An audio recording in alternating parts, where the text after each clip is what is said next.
विद्यार्थी, इससे पूर्व हम समंकों के बारे में अध्ययन कर चुके हैं कि कलेक्शन ऑफ डाटा या समंकों का संग्रहण किस प्रकार से किया जाता है। अब हम इन समंकों के प्रति जो अविश्वास है वो किस प्रकार से फैलता है या समंक क्यों अविश्वसनीय होते हैं, उस पर क्यों ट्रस्ट नहीं किया जा सकता है, उसके भी अनेक कारण हैं।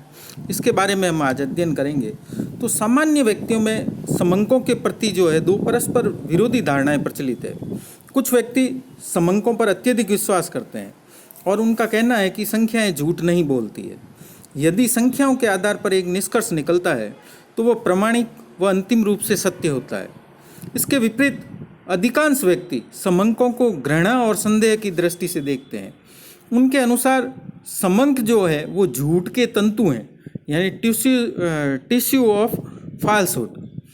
सांख्यिकी झूठ का इंद्रधनुष है और डिज़रायली ने तो यहाँ तक कहा है कि झूठ 3 प्रकार के होते हैं। पहला झूठ, दूसरा सफ़ेद झूठ और तीसरा समंक।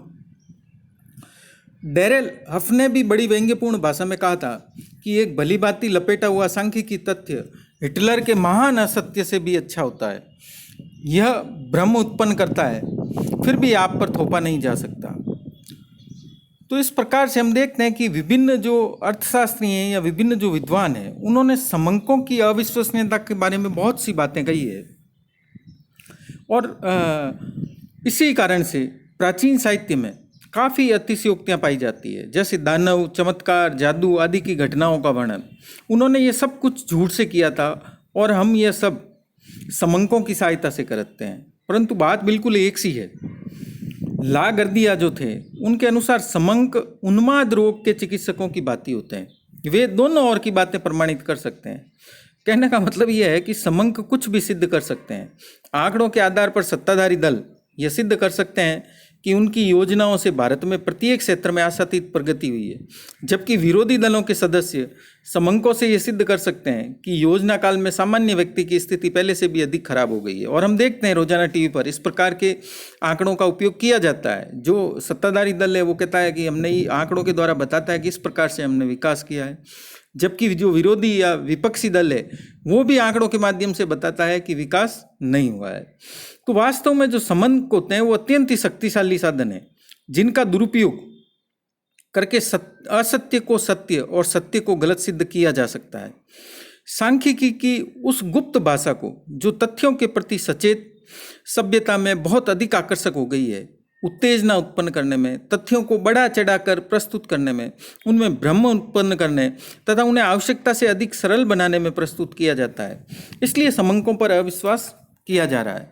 सांख्यिकी में अनभिज्ञ सामान्य व्यक्ति पहले तो आंकड़ों पर अति विश्वास कर लेता है, परंतु बाद में जब उसे ये पता चलता है कि जिन निष्कर्षों को वह सत्य समझता था वे वास्तव में भ्रमात्मक हैं, तो वह समंकों पर अविश्वास करने लगता है। तो समंकों पर अविश्वास के क्या क्या कारण हैं? सबसे पहला ये है कि जो सामान्य व्यक्ति होता है वो विभिन्न सांख्यिकीय रीतियों से ज़्यादातर अनभिज्ञ ही होता है। आरंभ में वे समंकों द्वारा प्रमाणित निष्कर्ष को अंतिम रूप से सत्य मान लेते हैं, परंतु बाद में जब उन्हें ये पता चलता है कि वास्तविक स्थिति कुछ और है तो वे समंकों के प्रति अविश्वास करने लगते हैं। दूसरा है कि सांख्यिकी की सीमाओं की उपेक्षा की जाती है। सांख्यिकी की हमने सीमाएं पढ़ी है। जैसे सांख्यिकी रीति किसी समस्या के अध्ययन की एकमात्र विधि नहीं होती है। सांख्यिकी निष्कर्ष व्यक्तिगत इकाइयों पर लागू नहीं होते हैं, तो संदर्भ से अलग आंकड़े अर्थहीन होते हैं। तो निर्वचन करते समय या विश्लेषण करते समय यदि इन सीमाओं की उपेक्षा की जाती है तो भ्रमपूर्ण नतीजे निकलते हैं और समंकों के प्रति अविश्वास पैदा होने लगता है। तीसरा है फिर विशेष ज्ञान का अभाव। संकलित जो आंकड़े होते हैं उनसे उचित निष्कर्ष निकालने में एक बहुत ही अच्छा ज्ञान, योग्यता और अनुभव की आवश्यकता होती है। यदि सांख्यिकी में ये गुण नहीं है तो असत्य परिणाम निकाले जा सकते हैं, जिसके कारण सांख्यिकी को संदेहयुक्त या उसके आंकड़ों पर अविश्वास किया जाने लगता है। एक अयोग्य व्यक्ति के हाथों में सांख्यिकी अत्यंत ही खतरनाक औजार होता है। फिर है कि समंकों की शुद्धता की पहचान नहीं होना, है ना। हम ये ठीक नहीं कह सकते कि प्रस्तुत आंकड़े जो है वो शुद्ध हैं या वे काल्पनिक है, क्योंकि समंकों की सबसे बड़ी कमी यह है कि उनके स्वरूप पर सदैव उनके गुणों की कोई छाप नहीं होती है। एक सामान्य व्यक्ति की कल्पना पर आधारित अशुद्ध सारणी भी उतनी ही महत्वपूर्ण प्रतीत होती है जितनी कि कुशल सांख्यिकी द्वारा संतोषजनक आधार पर कठोर परिश्रम से बनाई गई सारणी। उनकी ठीक ठीक पहचान करना अत्यंत ही कठिन होता है। अतः विभिन्न व्यक्तियों में समंकों के प्रति संदेह बना ही रहता है। फिर ये समंकों का दुरुपयोग। समंकों के प्रति अविश्वास का जो सबसे महत्वपूर्ण कारण है वो है पक्षपातपूर्ण सांख्यिकी के द्वारा किया जाने वाला समंकों का दूषित प्रयोग। कभी कभी सांख्यिकी जो होता है वो जानबूझकर सांख्यिकी की विशेषताओं और सीमाओं की उपेक्षा करता है और आंकड़ों से अवास्तविक तथा एकांगी परिणाम निकालता है, जिससे सांख्यिकी पर से जनता का विश्वास उड़ जाता है। तो इस प्रकार से हम कह सकते हैं कि समंकों के प्रति अविश्वास सामान्य व्यक्तियों की अज्ञानता और सांख्यिकी द्वारा उनके दुरुपयोग के कारण होता है, क्योंकि समंक जो होते हैं वो सर्वथा निर्दोष होते हैं। दोष तो उनसे गलत निष्कर्ष निकालने वालों का है। समंक गिल्ली मिट्टी के समान होता है जिससे आप देवता या दानव जो भी चाहें बना सकते हैं।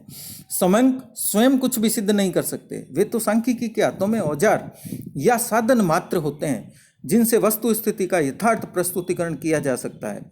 यदि सांख्यिकी अज्ञानतावश या पक्षपात के कारण उनका दुरुपयोग करके भ्रामक निष्कर्ष निकालता है तो इसमें समंकों का कोई दोष नहीं है। दोष तो उस व्यक्ति का है, उस सांख्यिकी का है। योग्य चिकित्सक जब दवा का सदुपयोग करके रोग दूर कर सकता है, परंतु अयोग्य चिकित्सकों के हाथ में पड़कर वही दवा जहर का काम भी कर सकती है। तो इसमें दोष दवा का नहीं होता है बल्कि अयोग्य चिकित्सक का होता है। अणुशक्ति का प्रयोग करके हम उद्योग, कृषि, चिकित्सा आदि के क्षेत्र में रचनात्मक कार्य कर सकते हैं, या विभिन्न प्रकार के घातक शस्त्र यानी परमाणु बम बनाकर संसार के विनाश के लिए भी इसका उपयोग किया जा सकता है। तो इसके लिए अणुशक्ति दोषी नहीं है, वह सर्वथा निर्दोष है।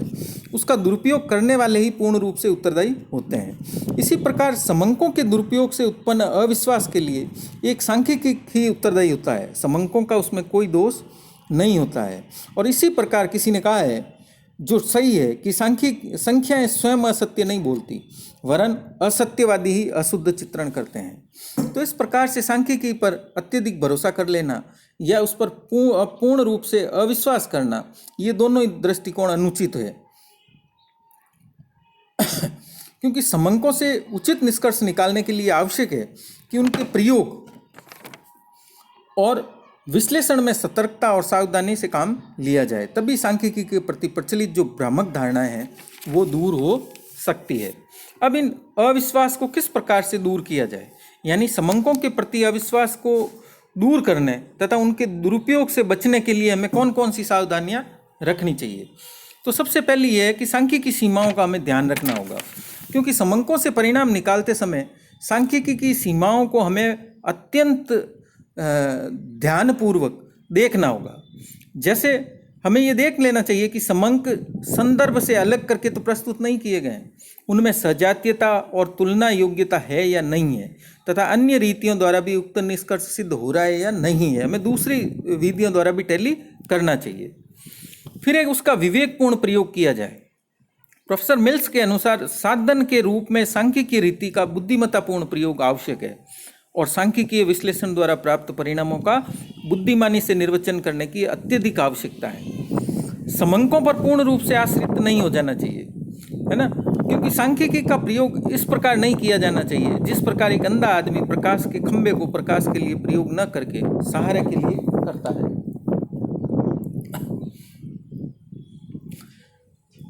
सांख्यिकी का प्रयोग हमें उस सहारे के लिए नहीं करना चाहिए। समंकों का पूर्ण रूप से निर्भर नहीं हो जाना चाहिए, बल्कि उनकी सहायता से सत्य और असत्य की हमें पहचान करके वास्तविक निष्कर्ष निकालने चाहिए। और ये तभी हो सकता है जब एक सांख्यिकी को सांख्यिकी विधियों का पूर्ण रूप से ज्ञान हो और वह उन विधियों का बुद्धिमानी और निष्पक्षता से प्रयोग करे। तीसरा है फिर आत्मसंयम, क्योंकि सांख्यिकी उन विज्ञानों में से एक है जिनके विशेषज्ञों को एक कलाकार की भांति आत्मसंयम का प्रयोग करना चाहिए। जैसे यदि एक कलाकार अपनी पूर्व धारणाओं को नियंत्रण में रखकर निष्पक्ष भाव से कला का अभ्यास करता है तो वह वास्तविक स्थिति का शुद्ध चित्रण कर सकता है। इसी प्रकार से एक सांख्यिकी भी समंकों का निष्पक्ष प्रयोग करके वस्तु स्थिति को स्पष्ट कर सकता है, और पक्षपातपूर्ण निर्वचन के कारण ही अधिकतर समंकों के प्रति अविश्वास उत्पन्न होता है। नेक्स्ट है फिर स्पष्ट व स्वतंत्र विचार विमर्श। जो समंक प्रस्तुत किए जा रहे हैं वो स्पष्ट रूप से विचार करके उनका तर्कपूर्ण विश्लेषण हमें करना चाहिए, क्योंकि सांख्यिकी जो निर्वचन है केवल सांख्यिकी धारणाओं पर ही निर्भर नहीं होता है, वह सामान्य स्पष्ट विचारधारा पर भी आधारित होता है। समंकों का निर्वचन करने में स्पष्ट विचारधारा केवल अनिवार्य ही नहीं है, वरन वह स्पष्ट सांख्यिकी ज्ञान के अभाव में निर्वचन के लिए पर्याप्त भी है। तो स्वतंत्र विचार विमर्श करने से अनेक सांख्यिकी की भ्रांतियां जो है वो दूर हो सकती है।